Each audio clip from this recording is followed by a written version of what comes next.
Okay, coffee, microphone, lights. Let's do this. Hey everyone, I'm Sam Haymart, and this is Growing Older Gay, episode 45 for the 8th of September 2026. Super Bowl Sunday, aren't you excited? Today we're going to be discussing quite a few things, including some drug raids and some possible legislation that's sort of looking directly at the LGBTQ plus community in my state, as well as some of the other states are looking at that. And we're going to be talking about leather news and upcoming events. So let's dive right into what is Gay Kitchen Table. Well, this is my weekly check-in with you where I sit down and tell you what's going on at my kitchen table, as well as the kitchen table around the LGBTQ plus fishbowl. We're here on YouTube as well as podcast format, just about everywhere you get a podcast, Amazon, iTunes, iHeart, Spotify, and so on. I always like to start our episode out with one of our daily memes from our social media, which can be found on Facebook, Instagram, Threads, and Blue Sky. We don't do the X. And the meme is basically something that we put up every single day with a little bit of inspiration. Sometimes it's humor, sometimes it's sexy, other times it's spiritual, sometimes it's topical to the news. But today's meme is simply this: be more of who you want to be. And I'm going to read a quote here that this is really based on. Your time is limited, so don't waste it living someone else's life. Don't be trapped by dogma, which is living with the results of other people's thinking. Don't let the noise of others' opinions drown out your own inner voice. And most important, have the courage to follow your heart and intuition. They somehow already know what you truly want to become. Everything else is secondary. And that was from Steve Jobs, who one of the founders of Apple. And this really means a lot to me because I'm someone who came out late in life. I lived a large portion of my life in service to what I believed, what I was taught, and what the world around me had molded me to believe that I should be. And I tried very hard. And I drove deep into a story of life that in some ways, I probably shouldn't have. I don't regret it because it was a wonderful life. I have a beautiful family. As a result, there was always a part of me, no matter how good life was, that was missing. There was a part of me who was hungering to be able to say what I wanted to say, dress the way I wanted to dress, just really express myself in a way that I've always wanted to. And that's what I do here, unapologetically. And in my modern life, I've paid a pretty high price for that. I have a whole group of friends and family that 3/4 of my life had a different idea about who I am and what I'm about than what they see today. And for some of them, that's still pretty difficult. They don't get it. Some of them don't agree. And I miss some of those people in my life. I've had to cut ties with old friends. So I'm speaking as somebody who's paid a high price myself in so many ways that I don't want to go into today.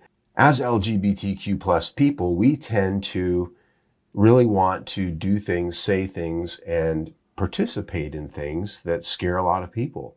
And we ought not limit ourselves, because when I see somebody who is living out loud, who is living their dream, they didn't do that for free. They had to leave some things behind to do that, but they're very happy and fulfilled as a result.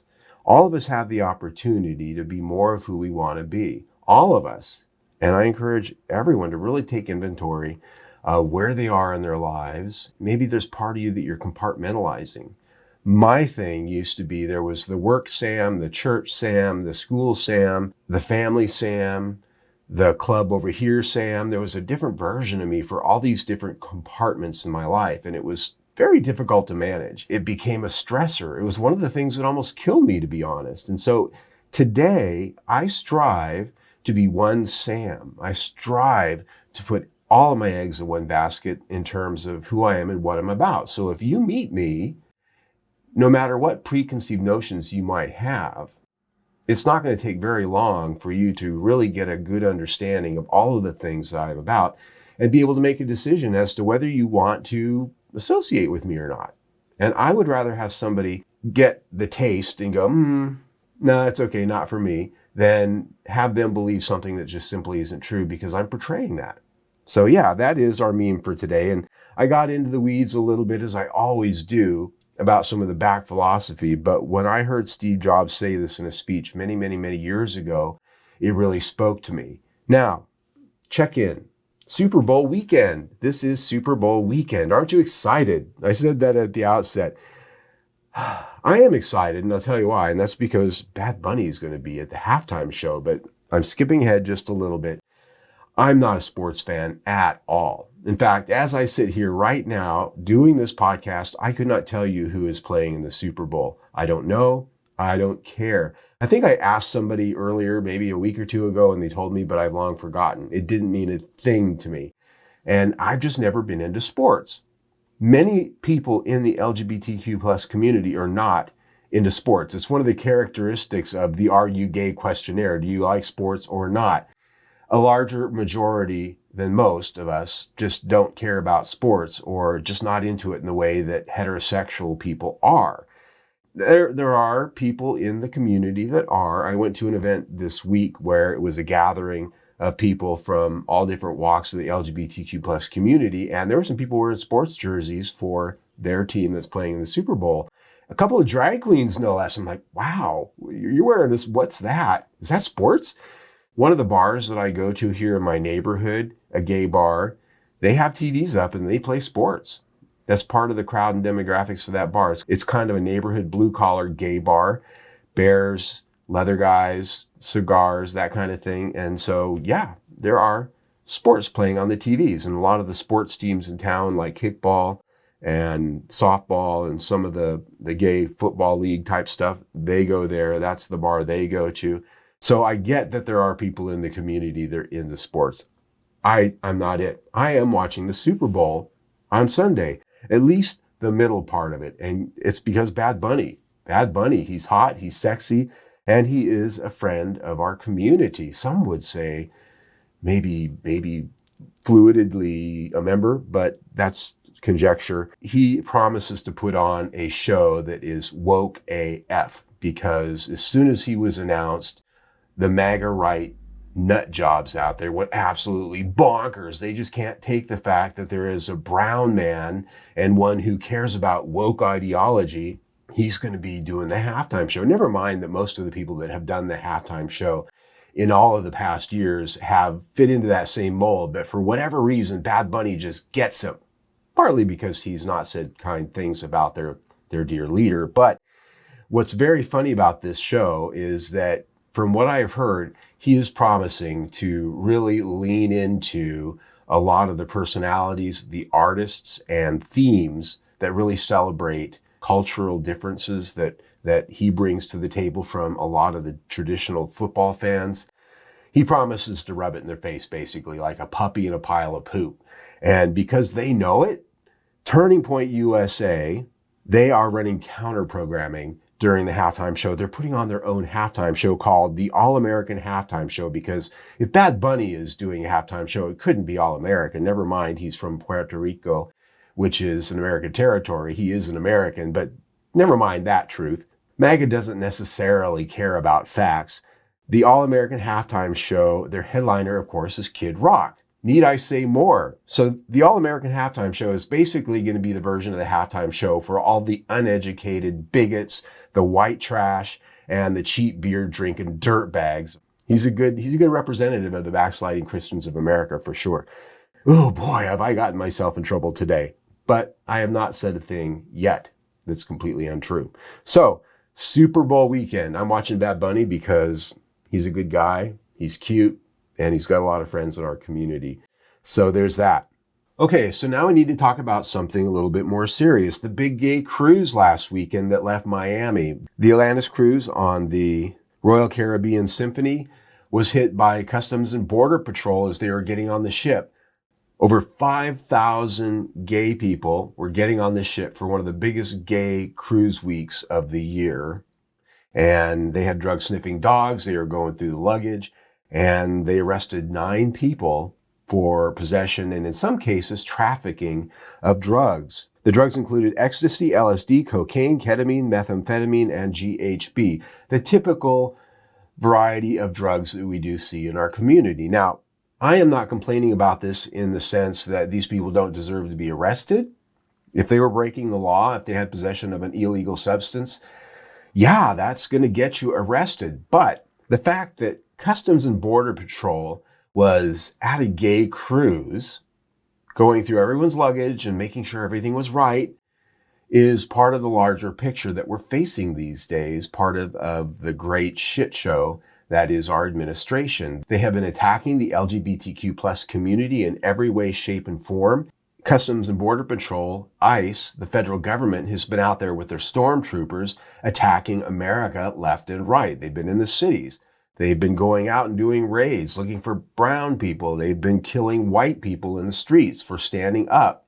And here, they're at the dock of a gay cruise going through everyone's luggage looking for drugs and illegal paraphernalia and things to arrest people on. If you're part of our community and you're going to some big event, maybe it's a cruise, maybe it's IML, maybe it's one of the big events that are well known around the country is where all the gays go, be very careful, because I have been to some of these events, not a cruise, where I have seen the police going up and down the line while we're waiting outside with drug-sniffing dogs. So just beware of that. Sort of be careful, because they're looking for us. They're looking for any way to get to us. And even though these are illegal things that people will get arrested for, would they have been there if that was not a gay cruise? It's hard to say. So just something to put out there. It's newsworthy. You can look it up. The Advocate has a big story on it, which is where I got most of my information here. Be careful. The next thing is on a similar topic. It's a legislative alert here in the state of Arizona. Poppers could become a felony. Yeah. The Arizona legislature is considering a new law that would make amyl nitrites, commonly known as poppers, illegal in the state. Arizona House Bill 2191 would classify the sale, possession, or use of poppers as a Class 5 felony. A felony! It would be a misdemeanor in some cases, but for the most part, a felony. Offenses would carry prison time and thousands of dollars in fines. The bill is sponsored by a Republican. Shocker. And that, of course, is Majority Whip Julie Willoughby. She's from the East Valley here in the Phoenix area, a highly Mormon area out there. Shocker. And the reason I bring this up is I'm not promoting the idea that poppers should be everywhere at everyone's hand. That's not where I'm going here, but this is another area where the right-leaning governments around the country, led on by the federal, are attacking the LGBTQ plus community. This has not been a scourge in our community. We don't have a popper problem in the state of Arizona any more than it's a problem in any other state. And the thing about Arizona is we are a purple state. We have a Democratic governor. We have a Republican legislature. So I have no doubt that this law may very well sail through both sides of the legislature and arrive on our governor's desk. There is doubt in this state in the LGBTQ plus community as to whether the governor would veto this. She's a Democrat, but she also has not necessarily been a supportive friend of our community. She says she loves the gays, but so far she has yet to do a single thing to stand up against anything that's come down the pike. Our funding has been shredded from the federal government. No pushback there. And whenever a bill goes to her desk that impacts the LGBTQ plus community, we get scared because she hasn't been very helpful. So will this law become law in Arizona? It would be an outlier nationwide that we have a felony law for poppers in this state, but it wouldn't shock me if it became reality. And the thing is there are other states out there that are looking at these things, again, led by the FDA, who is led by RFK Jr., who believes poppers cause AIDS.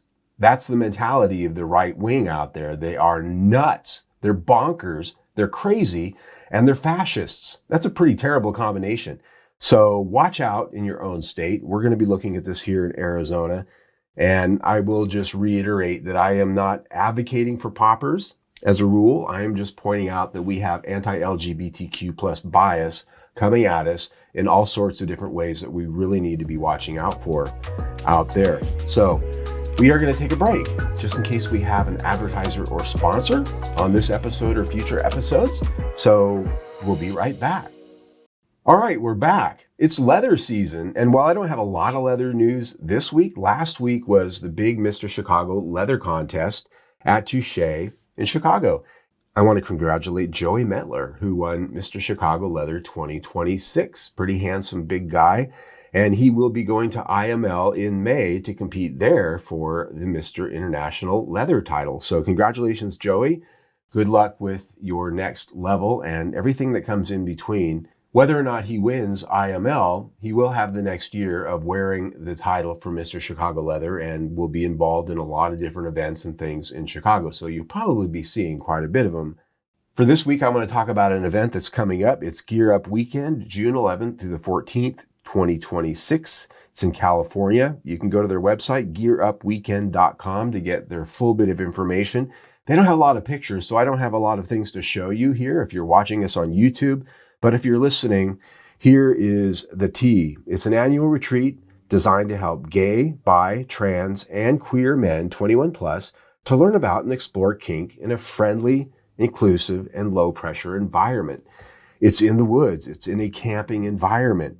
There's workshops, play spaces, social events, and hands-on opportunities to not only learn about kinks, but test them out. It's at the Saratoga Springs Retreat Center, just north of San Francisco, and registration opens up on February 10th. Now that is key because this sells out pretty quickly. They do sell out typically before the event. And this is an all-inclusive registration because this is at a retreat center. The packages start at $550, which is a shared tent experience. You can bring your own tent or you can share someone else's tent, but they have a lodge, they have bunk rooms, and you can bring your RV. And you can even share your RV with other people. There are a lot of options. It's very summer campy. This is not an event that you want to go to where you're going to have isolation and your own quiet space unless you go out into the woods by yourself. This is an immersive get-together with kinksters. I do have a number of friends who have gone to this event and they tell me it really changed their life relative to the kink experience, because when you're in this communal environment and you let yourself be the person you want to be, it's magical. It's magical. You learn that there are other people just like you, all body types, all sexual colors on a rainbow in terms of identity.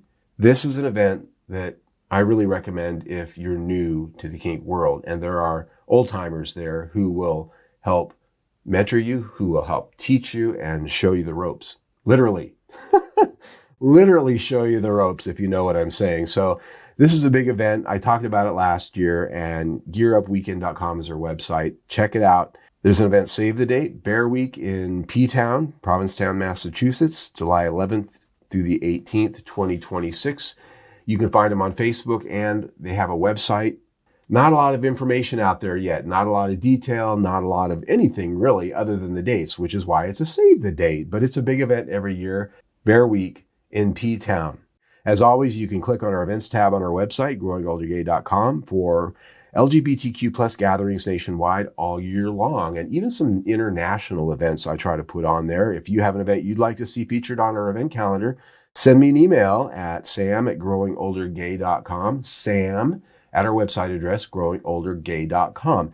And we might even feature it here on our podcast, because if it's newsworthy and it's an event that has a good track history, it's definitely worth a shout. And I would also like to have some people on in future episodes when we start doing guests here soon that can talk about their event and really give us some color about that. Now it's time for viewer comments. I had a comment last week on our last week's episode of our podcast where I had a pretty good conversation about the phenomenon of cigars in the leather community. And I talked about what an integral part cigars were to the leather community, part of the DNA. Whenever you go to a leather event, there is a section where you will find people smoking cigars and in some cases having cigar role play. This person commented that when they go to IML, the cruising area is out in front of the Congress Hotel where we all stand out there and have cigars. That's the smoking area. To them, that is the cruising area, but they pointed out that they don't smoke themselves for health reasons. And I also had a second comment that asked, are there leather people that don't smoke cigars? And so the gist of the comments that really came out of this were there were people out there that had some concern about whether or not either they fit into the community if they don't smoke or don't like to be around cigar smoke, or whether they have to do that or not to be part of the community. And the answer is simply no. There are Many parts of the leather community, the cigar smoking and the cigar role play part of it is actually not that big, but it is a part of it. When you go to these events, there are people over there smoking cigars. There are people over here that are not. In reference to the main commenter here who is referencing the Congress Plaza Hotel and IML, there are cruising areas all over that entire event all week long. It's not just out in front of the hotel where people are smoking cigars. The entire lobby is a cruising area. The hallways of the hotel are a cruising area. The stairways are a cruising area. A lot of the other corners and shadows around the hotel, and I'm not going to mention them all because I don't want them to get crashed, are cruising areas. You don't have to be out where the cigars are to cruise and meet people and have fun and get to know people. It really probably only represents maybe 10, 15, 20% of the entire crowd of thousands of people. So if you're not necessarily immersed in the leather community, maybe you're curious, you're interested, but you're put off by the idea of cigars, don't worry. Just like the fact that there are so many subsets of different levels of kink and interests within the leather and kink community, be it rubber, be it pups, all of the different parts and pieces, cigars are but one of those. So I just wanted to make sure I clarified that. I don't want people out there thinking that if they don't like cigars, they can't be part of the leather community. Simply just isn't the case at all. And with that, that's our episode for today. If you're watching this on YouTube, you'll see that I'm sort of dressed down. I'm not fully dressed in some of my gear like I have been today. I'm wearing my Berlin bar vest from Mistress Leather with its red piping. And the t-shirt that I have on is actually by Chris Lopez, who is a artist in our community, particularly leaning bear and leather, but he does a lot of work that I really like. And this particular shirt has meaning to me because this shirt was given to me by a friend who is part of a leather family. And he was given this shirt by the gentleman who is currently heading up IML, Tigger, who competed some years ago. His name is David. And so this was his shirt once. The guy who's the boss of IML gives it to my friend who's part of his sort of leather consort. And my friend outgrew it. And now I'm wearing it. So I kind of feel sexy to know that there's been other men in this shirt and hot, good looking men who are part of our community at that. Yeah. That's part of my kinks, wearing other people's clothes. So yeah, you can get everything we do at our website, growingoldergay.com. Follow us on social media where you'll get everything that I do here on this podcast, spam for our content, as well as our daily memes. That, of course, is Facebook, Instagram, Threads, and Blue Sky. You can get our podcast. You can subscribe to our podcast literally anywhere that podcasts are found. Apple Podcasts and Spotify are the two main ones. You can see us on Substack, Amazon, iHeart, and more. And of course, YouTube. YouTube is our main hub of everything because you can see me. And if you can see me, you can see right here to my left, your right is our latest episode. You can click on that. You can also subscribe to our YouTube channel right there. Either way, stay tuned.